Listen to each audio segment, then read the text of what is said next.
तो आज हमारे पास जो जानकारी आई है वो भारतीय अंतरिक्ष कार्यक्रम में एक बड़े मोड़ का संकेत दे रही है ना? हाँ, बिल्कुल, एक बहुत बड़ा मोड़ कह सकते हैं। सोचिए, एक ऐसी कंपनी जो जानी जाती है लड़ाकू विमान बनाने के लिए, डिफेंस के लिए, हम्म वो अब सैटेलाइट लॉन्च के कारोबार में उतर रही है।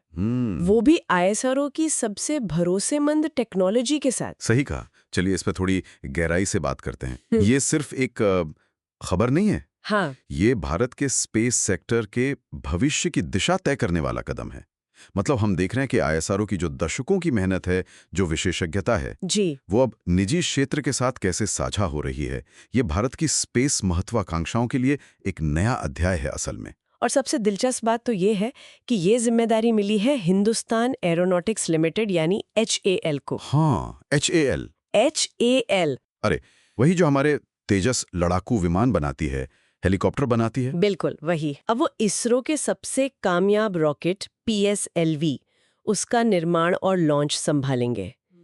ये ये थोड़ा अप्रत्याशित सा नहीं लगता? अप्रत्याशित शायद लगे, पर रणनीतिक रूप से देखें तो ये बहुत महत्वपूर्ण है। और देखिए, HAL अकेले नहीं है इसमें। अच्छा। हाँ, वो एक कंसोर्टियम का नेतृत्व कर रही है। इसमें L&T जैसी बड़ी कंपनियां भी शामिल हैं। ओ, ओके। तो ये दिखाता है कि सिर्फ HAL की एरोस्पेस विशेषज्ञता नहीं, बल्कि बड़े पैमाने पर उत्पादन, सप्लाई चेन मैनेजमेंट, इन सब क्षमताओं को भी ध्यान में रखा गया है।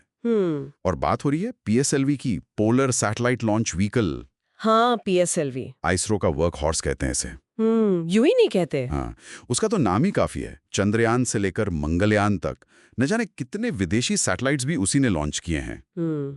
रिलायबिलिटी तो मतलब कमाल की है। बिल्कुल सही। तो क्या अब HAL इस वर्क हॉर्स को पूरी तरह से संभालेगा? हाँ, देखिए, PSLV अपनी विश्वसनीयता और अलग अलग तरह के उपग्रहों को पृथ्वी की कई कक्षाओं में सटीकता से पहुंचाने की क्षमता के कारण ही इसरो का सबसे सफल लॉन्च व्हीकल रहा है। जी। अब ये जो HAL का कंसोर्टियम है, ये अगले 5 PSLV रॉकेटों का निर्माण करेगा। 5 शुरुआत में? हाँ, शुरुआत में 5, और फिर धीरे धीरे इसकी पूरी जिम्मेदारी ले लेगा। इसमें टेक्नोलॉजी ट्रांसफर भी शामिल है। अच्छा। मतलब इसरो अपनी जांची परखी तकनीक, निर्माण प्रक्रिया, वो सब HAL को सौंप रहा है। अच्छा, तो ये सिर्फ रॉकेट बनाना नहीं हुआ, मतलब पूरी लॉन्च प्रक्रिया संभालनी होगी। हाँ, बिल्कुल। ये तो बहुत बड़ी जिम्मेदारी है। पर सवाल ये उठता है कि इसरो ऐसा कर क्यों रहा है? अपनी सबसे कामयाब, सबसे भरोसेमंद तकनीक को निजी हाथों में क्यों दे रहा है? ये बहुत अच्छा सवाल है। ये असल में इसरो की बदलती भूमिका की तरफ इशारा करता है। बदलती भूमिका कैसे? देखिए, अब इसरो शायद ये चाहता है कि जो रूटीन लॉन्च ऑपरेशंस हैं, जैसे PSLV के लॉन्च, हाँ। उनसे थोड़ा हटकर अपना ध्यान रिसर्च एंड डेवलपमेंट पर लगाए, नई तकनीकों के विकास पर, गहरे अंतरिक्ष मिशनों पर, जैसे शुक्रयान है या अगला मंगलयान, गगनयान। ओ, मतलब बड़े नए मिशंस पर फोकस। बिल्कुल। गगनयान जैसे महत्वाकांक्षी कार्यक्रम है, तो PSLV जैसी जो स्थापित तकनीक है, उसको इंडस्ट्री को सौंपकर इसरो अपने संसाधनों को अगली पीढ़ी की चुनौतियों के लिए फ्री कर सकता है। यहाँ जो बात गौर करने लायक है, वो है ये स्ट्रेटेजिक शिफ्ट, एक तरह का रणनीतिक बदलाव। समझ गई। मतलब इसरो अब बनेगा इनोवेशन इंजन। हाँ, कह सकते हैं। और रूटीन लॉन्च का काम प्राइवेट सेक्टर संभालेगा। लेकिन इसका असर क्या होगा? मतलब आम तौर पर कैसे लॉन्च सस्ते होंगे? क्या हम ज्यादा सैटेलाइट लॉन्च कर पाएंगे? यही सबसे बड़े सवाल हैं जिनका जवाब भविष्य में मिलेगा। सैद्धांतिक रूप से, थ्योरेटिकली, ऐसा होना चाहिए। अच्छा। हाँ, निजी क्षेत्र की जो दक्षता होती है, बड़े पैमाने पर उत्पादन होता है, उससे लागत कम होनी चाहिए और लॉन्च की फ्रीक्वेंसी, मतलब संख्या, बढ़नी चाहिए। HAL और उसके जो पार्टनर्स हैं, L&T वगैरह, उनके पास मैन्युफैक्चरिंग एक्सपर्टीज तो है ही। हाँ, वो तो है। तो उम्मीद यही है कि वो PSLV को और कुशलता से बना पाएंगे। इससे भारत जो है वो वैश्विक लॉन्च बाजार में और ज्यादा प्रतिस्पर्धी बन सकता है। लेकिन इसमें समय लगेगा शायद। हाँ, बिल्कुल। ये रातों रात नहीं होगा। शुरुआत में लागत शायद उतनी कम ना हो, क्योंकि कंसोर्टियम को पूरी प्रक्रियाएं स्थापित करनी होंगी, सप्लाई चेन बनानी होगी। ये तो है।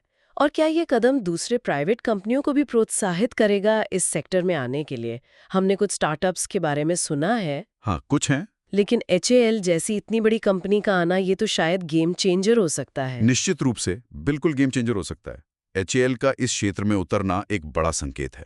ये दिखाता है कि भारत सरकार स्पेस सेक्टर में निजी भागीदारी को लेकर कितनी गंभीर है। जी। और ये जो छोटी कंपनियां, स्टार्टअप्स हैं, उनके लिए भी एक इकोसिस्टम बनाने में मदद कर सकता है। उन्हें एक विश्वास मिलेगा कि हाँ, इस क्षेत्र में अवसर हैं। ये पूरी इंडस्ट्री के लिए एक तरह का उत्प्रेरक, कैटलिस्ट साबित हो सकता है। तो कुल मिलाकर ये सिर्फ HAL के लिए ही नहीं, बल्कि पूरे भारतीय अंतरिक्ष इकोसिस्टम के लिए एक बड़ा कदम है। हाँ, ISRO का फोकस R&D पर है और HAL जैसी कंपनियां लॉन्च ऑपरेशन संभालेंगी। भविष्य तो काफी दिलचस्प लग रहा है। बिल्कुल। ये साझेदारी अंतरिक्ष तकनीक और उसके कमर्शियलाइजेशन में, मतलब उसके व्यापीकरण में, नए रास्ते खोल सकती हैं। लेकिन एक सवाल सोचने पर मजबूर करता है। क्या?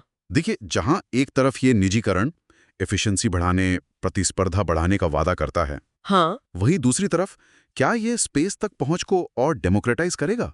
मतलब क्या ये पहुंच आम होगी, या फिर कहीं ऐसा तो नहीं कि ताकत कुछ बड़ी कंपनियों के हाथ में ही सिमट कर रह जाएगी? ओह, ये तो सोचने वाली बात है। हाँ, ये संतुलन कैसे साधा जाएगा, ये देखना भविष्य में बहुत महत्वपूर्ण होगा। ये एक विचार है जिसे हमें आगे सोचना चाहिए।